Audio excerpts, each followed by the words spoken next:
ایک چھوٹے سے شہر میں جہاں ہر جگہ کتابوں کی خوشبو پھیلی ہوئی تھی، ایک پراسرار کتب خانہ واقع تھا۔ یہ کوئی عام کتب خانہ نہیں تھا، یہاں ہر کتاب ایک نئی مہم کا آغاز کرتی تھی۔ ہمارا ہیرو علی ایک متجسس اور مہم جو بچہ تھا، جو روزانہ اس کتب خانے میں آتا تاکہ نئی کہانیاں تلاش کرے۔ ایک دن علی کتب خانہ کے کونے میں ایک جادوئی کتاب پر نظر ڈالتا ہے جس کا عنوان جادوئی سفر تھا۔ اس کی سرورق پر ایک خوبصورت جزیرے کی تصویر تھی۔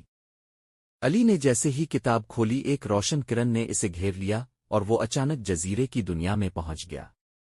جب علی نے آنکھیں کھولی تو وہ ایک سنہری ریت کے ساحل پر کھڑا تھا۔ سامنے ایک جادوئی جزیرہ تھا جہاں رنگ برنگی مخلوق گزر رہی تھیں۔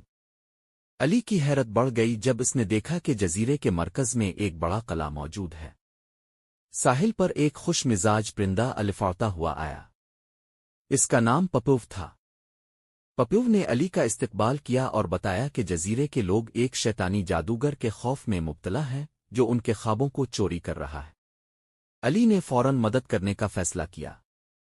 پپوو نے علی کو بتایا کہ جادوگر کو شکست دینے کے لیے اسے 3 چالاکیوں کا پتہ لگانا ہوگا۔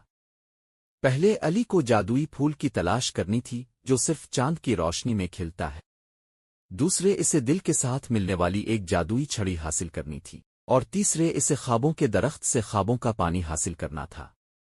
علی اور پپوو چاند کی روشنی میں نکلے اور انہیں ایک خوبصورت باغ ملا جہاں جادوئی پھول کھل رہا تھا، لیکن پھول کے گرد ایک خطرناک مخلوق موجود تھی۔ علی نے اپنی بہادری دکھاتے ہوئے پھول کو بچایا اور اسے اپنی جیب میں رکھ لیا۔ پھر وہ ایک پہاڑی پر چڑھ گئے جہاں ایک عقلمند بوڑھا موجود تھا جس نے انہیں بتایا کہ جادوئی چھڑی صرف دل کے ساتھ ملنے والوں کو ملے گی۔ علی نے اپنی دوستی اور سچائی کے ذریعے بوڑھے کا دل جیتا اور اس نے انہیں چھڑی عطا کی۔ آخری چیلنج خوابوں کے درخت کی طرف جانے کا تھا۔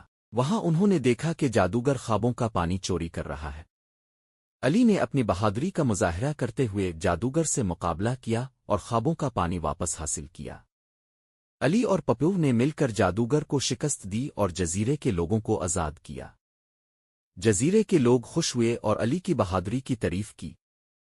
جب علی واپس کتب خانہ میں آیا تو اس نے سیکھا کہ دوستی، ہمت اور سچائی کی طاقت ہمیشہ کامیابی کی کنجی ہوتی ہے۔ کہانی کے اختتام پر علی نے یہ سبق سیکھا کہ زندگی کی سب سے بڑی جادوئی کتاب دوستی اور تعاون کی ہوتی ہے، جو ہر چیلنج کا سامنا کرنے کی طاقت دیتی ہے۔ Subscribe to my channel.